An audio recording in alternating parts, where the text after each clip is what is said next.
sebelah yang biasanya membayar upeti itu menantang untuk tidak bayar upeti dan berani perang.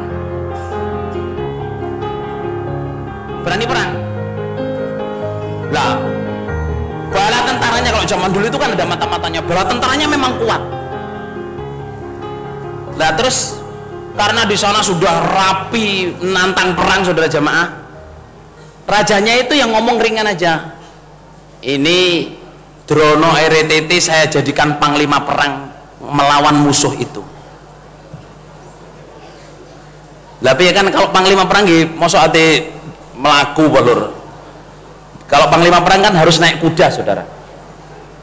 Istrinya yang bantah lagi, Pak, bagaimana raja, suami saya kok jadi panglima itu loh, ngelihat semut aja takut, apalagi lihat pedang, apalagi lihat ini, apalagi naik kuda. Ya ini perintah, kalau enggak ya saya bunuh. Mau dipancung lehernya, yes.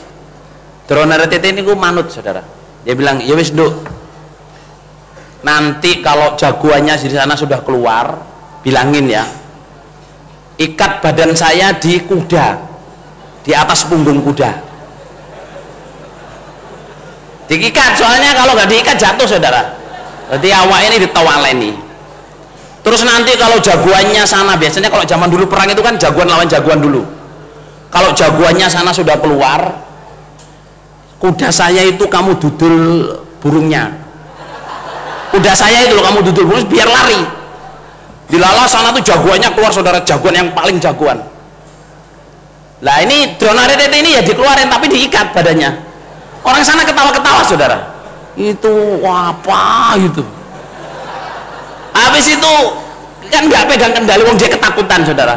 Didudul burungnya itu kudanya lari lah, karena nggak dikendali, larinya ke sana ke sana ke sana. Lah Drono itu ketakutan.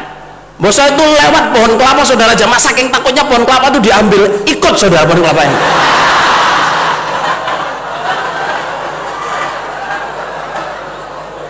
Lalu panglima sana yang mau jagoannya itu ngelihat, loh, pohon kelapa bisa dicabut, tuh tentaranya bubar semua, saudara. Wah, ini bukan tandingan saya ini.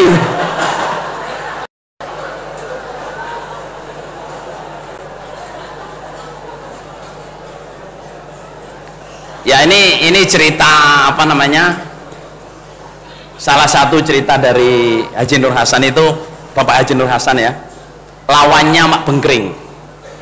Lawannya Pak Bengkring. Kalau Pak Bengkring itu orang ganteng, gede, dur, brengosen, tapi taat dengan istrinya, sampai suruh ngicipin tai itu loh. Diicipi. Pak, rasanya tai itu piye, Pak? Hus, pahe kok bukan mangan.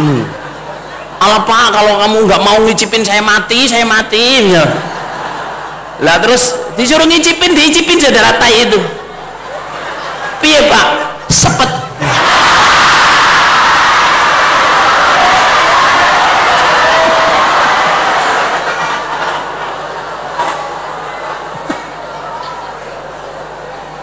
Ya jangan itu istri wong suruh ngicipi tai kok mau, saudara. Tapi cerita panjangnya saya nggak tahu. Yang saya diceritain panjang itu Drono RTT, saudara.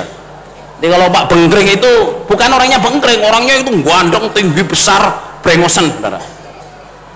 Ya loh. Itu ya saking taknya istrinya suruh ngicipin tai itu mau. Naudzubillah min dzalik. Tapi ada cerita hadis, saudara, saya membaca dan saya punya bukunya di Akhlakul Mukmin. Ya, Akhlakul Mukmin. Ini ada cerita dua sekawan. Sampean mau mengambil yang mana ya? Ada cerita dua sekawan. Jadi ada dua laki-laki yang berkawan. Jam biru lagi bener. Jam 9. Terus nggih?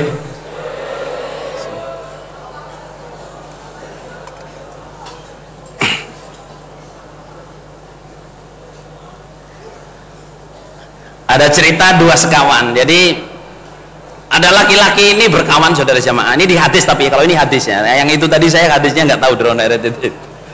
Yang ini ada hadisnya. Jadi dua sekawan ini asalnya itu kecil itu bersama-sama.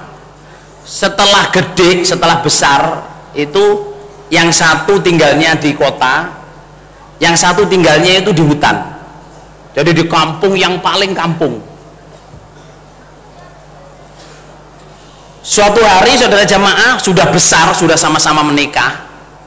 Yang di kota ini kangen dengan kawannya. Kalau orang mukhol itu kan dicari, saudara. Kawan saya itu di mana dulu? Dicari, ketemu. Ternyata dia di kampungnya, oh dulu nikah sama sana, oh pindah ke sana, ketemu. Sampai rumahnya itu di tengah hutan, saudara. Didatengin, dia salam, assalamualaikum. Itu di rumah itu yang jawab, waalaikumsalam. Siapa itu?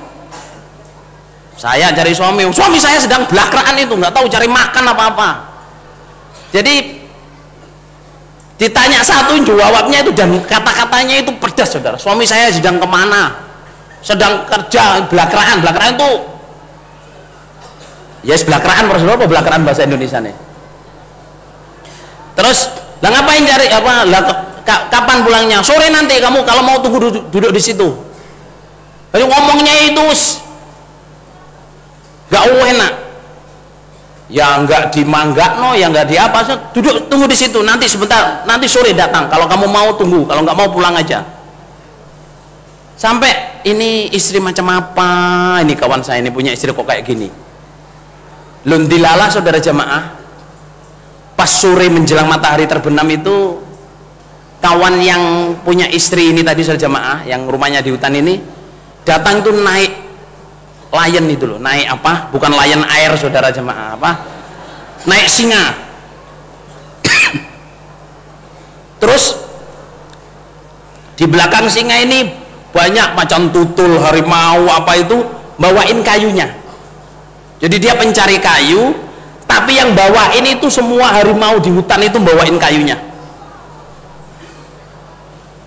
Lah kawannya ini yang dari kota ya heran, loh kok harimau kok bisa kamu naikin kayak gitu, gimana?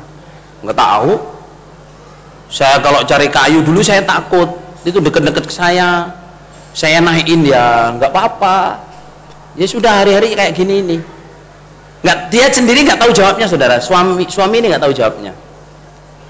Oh gitu ya, wah enak ya, semua harimau taat sama kamu, kita semua takut. Terus jamaah sudah lama gitu, akhirnya berpisah kan. Lama itu datang lagi, yang kawan yang dari kota ini datang lagi. Assalamualaikum.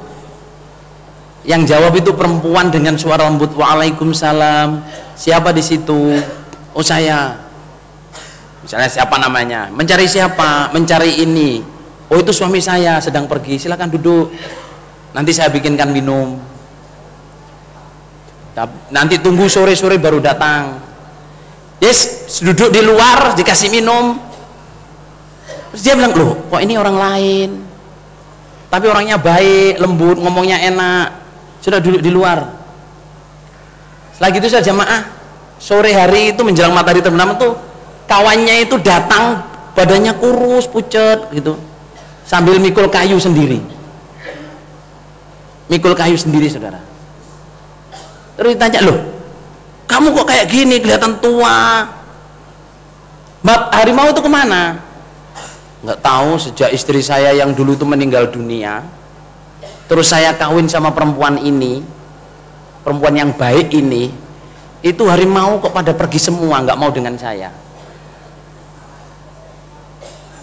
Jadi nggak ikut lagi dengan saya.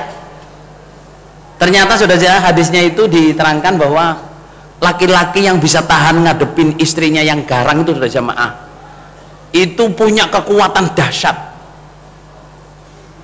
Harimau pun sampai tunduk. Lah sekarang bapak-bapak milih yang mana? Mau yang menghadapi harimau ini, apa yang jadi drono RTT?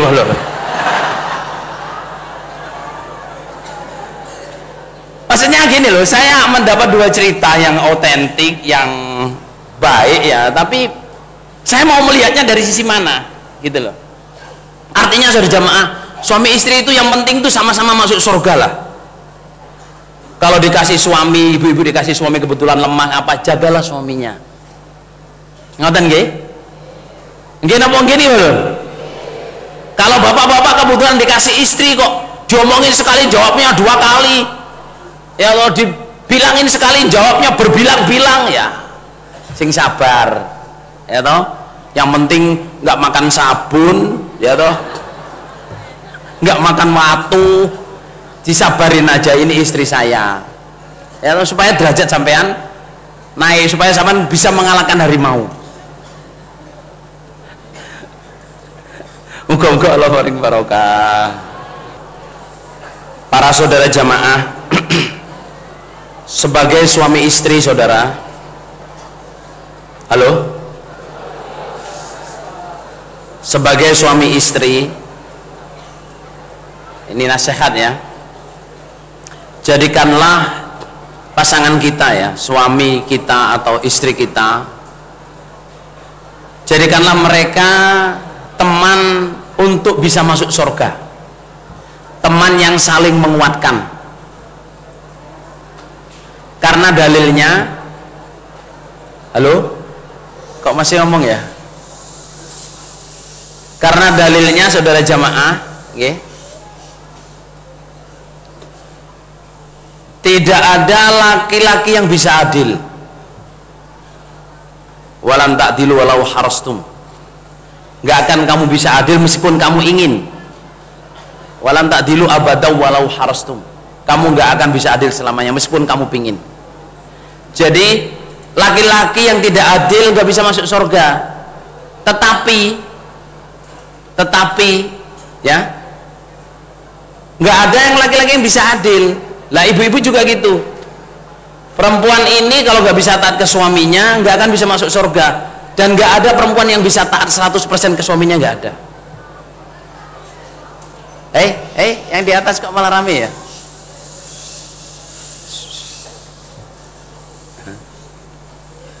Adik-adik, jangan hadap ke sana, hadap ke sini, hadap ke sini, jangan nyingkur.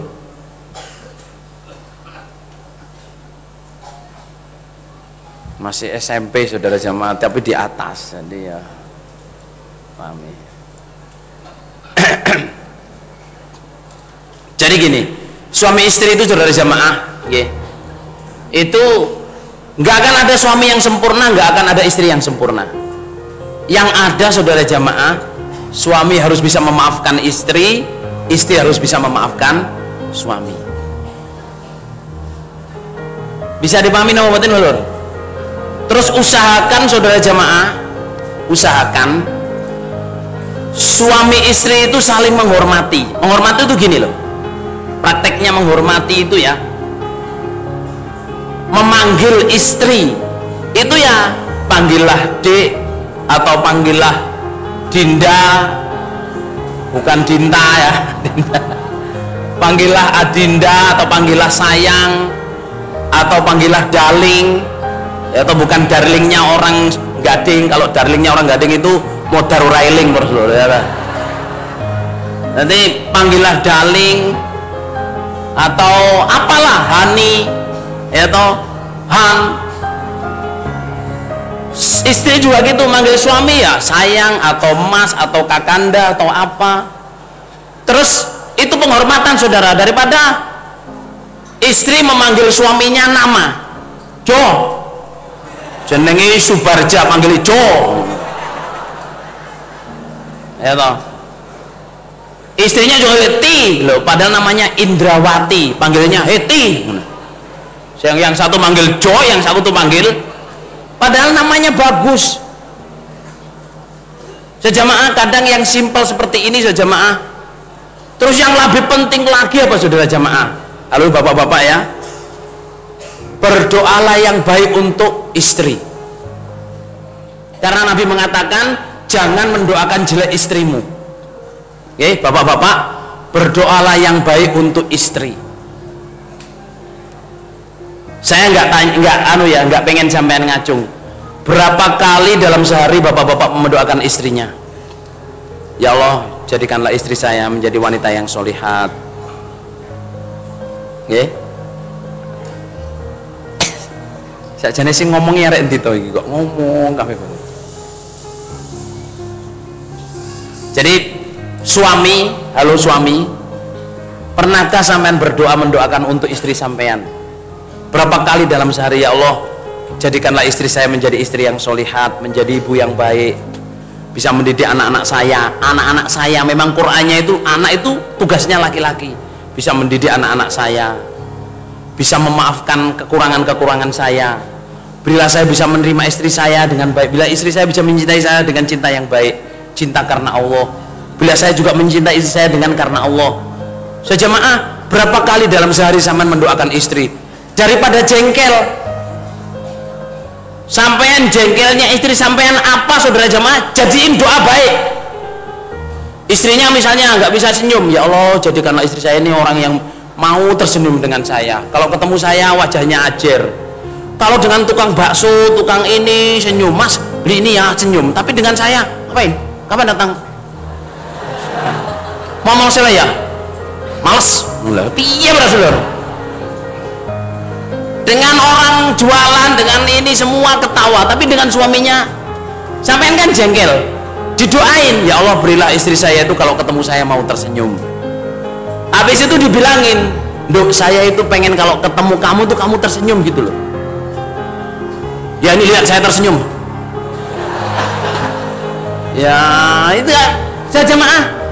Ini yang belum punya istri ya, sampean nggak bisa bayangin ini. Tapi kalau yang sudah punya istri, saudara jamaah, masya Allah.